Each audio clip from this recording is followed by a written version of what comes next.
स्वागत है आपका the vegan study GK channel पे। दोस्तों एसएससी एमटीएस के लिए लगातार चैनल पे 2 जीके जीएस की सीरीज चलाई जा रही हैं, जिसमें एक है दोस्तों टॉपिक वाइज सीरीज, जिसमें कई क्लासेज आपको कराई जा चुकी हैं। तो आप चैनल पे विजिट करके उन सारी क्लासेज को देख सकते हैं। हर क्लास दोस्तों 10 मिनट की है, इससे ज़्यादा की नहीं है, तो बहुत ही कम समय में आपका टॉपिक कवर हो जाएंगे दोस्तों। और इसके अलावा टॉप 20 क्वेश्चंस की एक सीरीज चलाई जा रही है दोस्तों शाम को 5 से 6 के बीच में, जिसमें ऐसे टॉप 20 क्वेश्चंस आपको डेली कराए जाते हैं जो एसएससी के अभी तक के जो भी एग्ज़ाम्स हुए हैं उन सभी से सेलेक्टेड क्वेश्चंस होते हैं दोस्तों।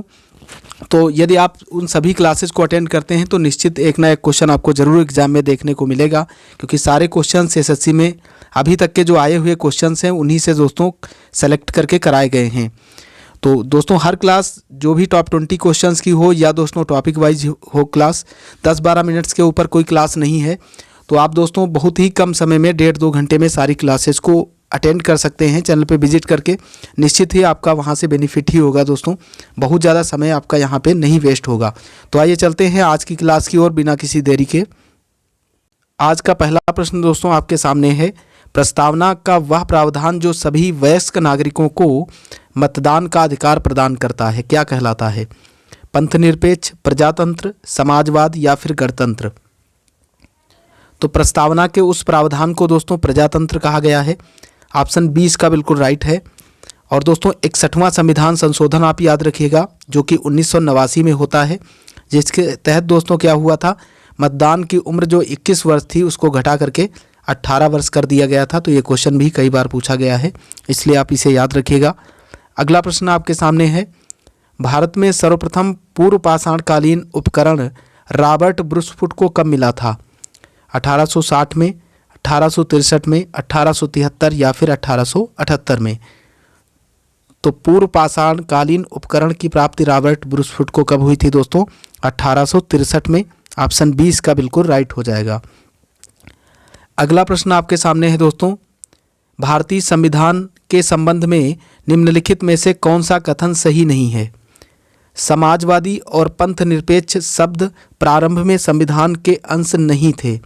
ऑप्शन बी है दोस्तों, उद्देशिका भारत में संविधान के उद्देश्य का उल्लेख है, तो ये भी सही है दोस्तों। उद्देशिका न्यायालय में प्रवर्तनीय है, ये दोस्तों ऑप्शन सही नहीं है। ऑप्शन सी इसका बिल्कुल राइट हो जाएगा, केवल उसको प्रतिपादित किया जा सकता है दोस्तों, वो प्रवर्तनीय नहीं है। अगला क्वेश्चन देखते हैं। अगला प्रश्न आपके सामने है दोस्तों, भारतीय संविधान लागू हुआ था। तो आप सभी को पता होगा दोस्तों भारतीय संविधान कब लागू हुआ? 26 जनवरी 1950 को दोस्तों लागू हुआ था। अगला प्रश्न देखते हैं, निम्नलिखित में कौन मुद्रास्फीति के नियंत्रण की विधि नहीं है? मांग पर नियंत्रण, मुद्रा की पूर्ति पर नियंत्रण, ब्याज दर में कमी, वस्तुओं की राशनिंग? मुद्रास्फीति के नियंत्रण की विधि इनमें से कौन सी नहीं है दोस्तों, ये बताना है आपको।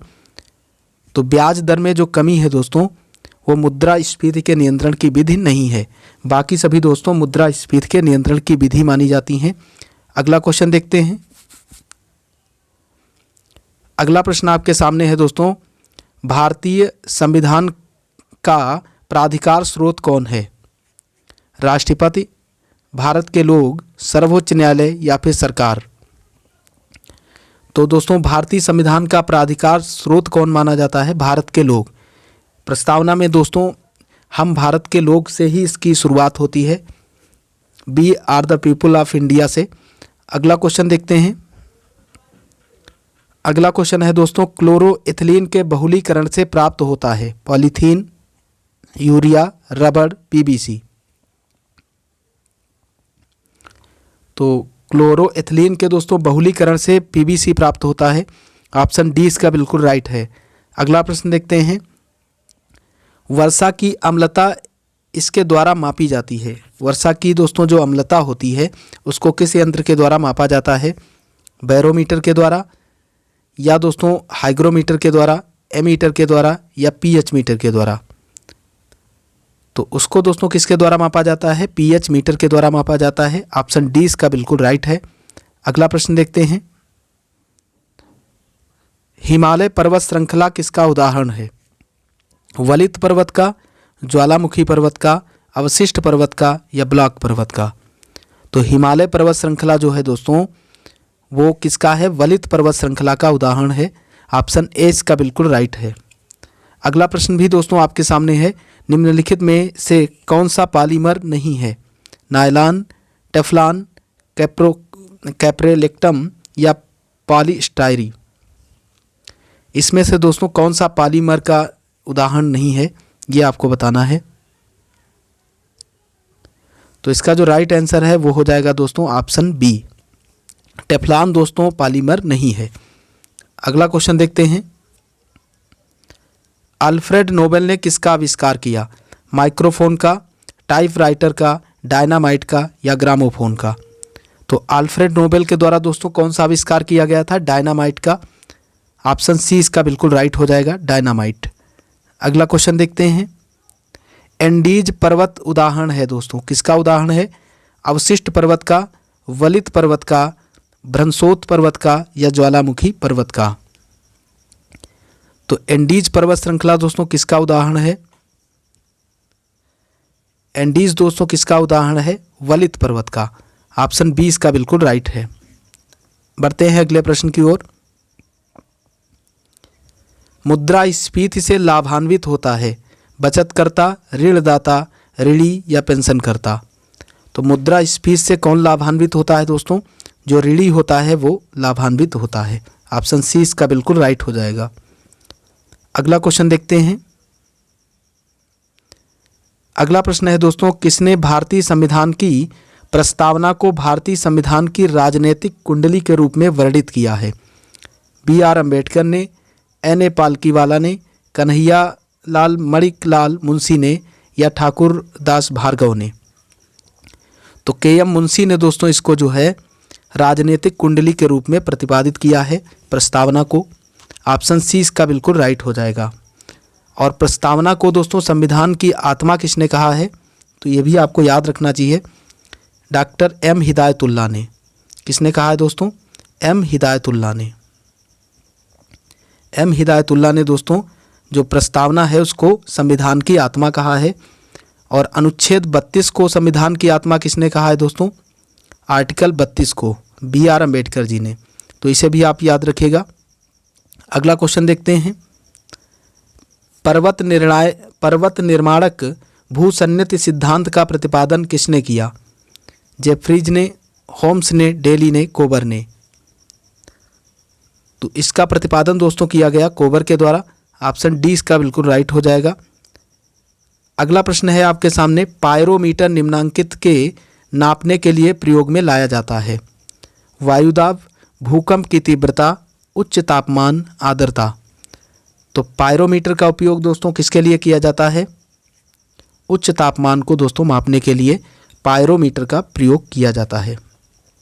अगला प्रश्न देखते हैं, विश्व के विशाल वलित पर्वतों की रचना आज से लगभग कितने मिलियन वर्ष पूर्व हुई थी? तो बहुत ही अच्छा क्वेश्चन है दोस्तों।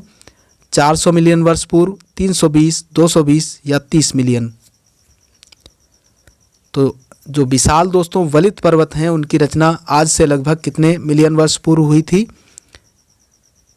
करीब दोस्तों 30 मिलियन वर्ष पूर्व हुई थी दोस्तों। ऑप्शन डी इसका बिल्कुल राइट हो जाएगा। अगला प्रश्न देखते हैं, अगला प्रश्न दोस्तों आपके सामने है, लगातार बढ़ती कीमतों की प्रक्रिया होती है? मंदी, अति उत्पादन, मुद्रास्फीति या मुद्रा अपस्फीति? लगातार बढ़ती कीमतों की प्रक्रिया होती है दोस्तों मुद्रास्फीति की प्रक्रिया। ऑप्शन सी इसका बिल्कुल राइट हो जाएगा। अगला प्रश्न देखिएगा, अगला प्रश्न है दोस्तों, संविधान की प्रस्तावना का विधिक स्वरूप क्या है? यह लागू किया जा सकता है, यह लागू नहीं किया जा सकता है, विशेष परिस्थिति में लागू किया जा सकता है, उपर्युक्त में से कोई नहीं? तो संविधान की प्रस्तावना का विधिक स्वरूप क्या है दोस्तों? यह लागू नहीं किया जा सकता है। ऑप्शन बी इसका बिल्कुल राइट हो जाएगा। अगला क्वेश्चन देखिएगा, अगला प्रश्न है दोस्तों, जीएसटी परिषद में कितने सदस्य होते हैं? 33, 35, 25 या फिर 23? तो ये क्वेश्चन दोस्तों कई बार पूछा गया है। जीएसटी परिषद में कितने सदस्य होते हैं? जीएसटी परिषद में दोस्तों 33 सदस्य होते हैं। जीएसटी का फुल फॉर्म क्या होता है दोस्तों? Goods and service tax. और इसके अलावा दोस्तों 1 जुलाई 2017 को जीएसटी लागू हुआ था भारत में। और भारत का जो जीएसटी है दोस्तों वो कनाडा के मॉडल पे आधारित है, कनाडा। लेकिन दोस्तों विश्व में सबसे पहला देश कौन सा ऐसा है जिसने जीएसटी लागू किया था? तो वो देश है दोस्तों फ्रांस। इसके अलावा दोस्तों जीएसटी से 1-2 क्वेश्चन और आपको बता दें। जीएसटी पंजीकरण दोस्तों कितने अंक का होता है? 15 अंक का होता है। तो ये भी क्वेश्चन कई बार पूछा गया है, इसे भी आप याद रखिएगा। तो दोस्तों इसी के साथ आज की क्लास दोस्तों यहीं पे समाप्त होती है। आशा करता हूँ ये क्लास आपको पसंद आई होगी। यदि क्लास आपको पसंद आई है तो आप इसे लाइक कीजिए। और दोस्तों अभी तक आपने चैनल को सब्सक्राइब नहीं किया है तो चैनल को सब्सक्राइब करके चैनल से ज़रूर जुड़ें, ताकि दोस्तों हर वीडियो की नोटिफिकेशन आप तक आसानी से पहुंच सके। पूरा वीडियो लास्ट तक देखने के लिए आपका बहुत बहुत धन्यवाद। जय हिंद, जय भारत।